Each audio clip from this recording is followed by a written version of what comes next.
name the hormones involved in the regulation of spermatogenesis.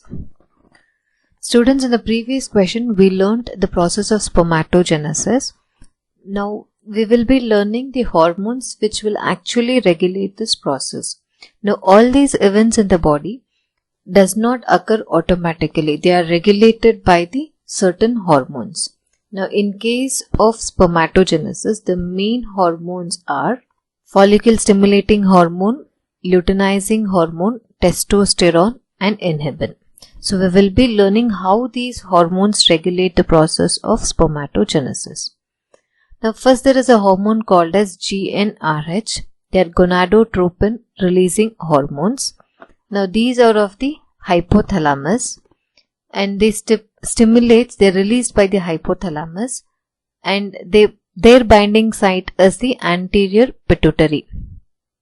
It binds to the anterior pituitary and it causes the anterior pituitary to secrete the gonadotropins. The gonadotropins are nothing but follicle stimulating hormone and luteinizing hormone. So here we can see the hypothalamus.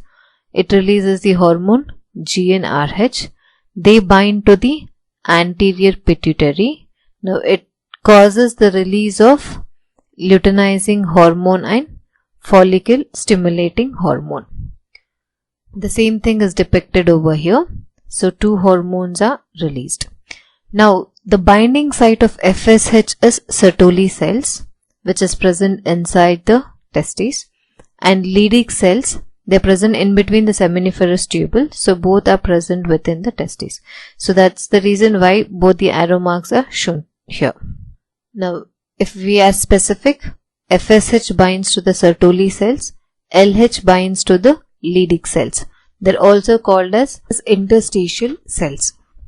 Now the role of FSH would be, when it binds to the Sertoli cells, it stimulates spermatogenesis, and for this process it also requires testosterone.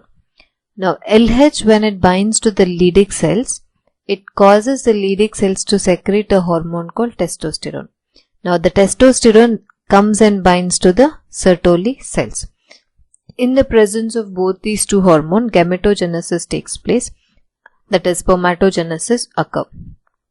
Now this event is controlled by the amount of testosterone. So if there are more number of testosterones in the blood, then the Sertoli cells releases inhibin, which goes and binds to the anterior pituitary gland and stops the secretion of FSH and LH.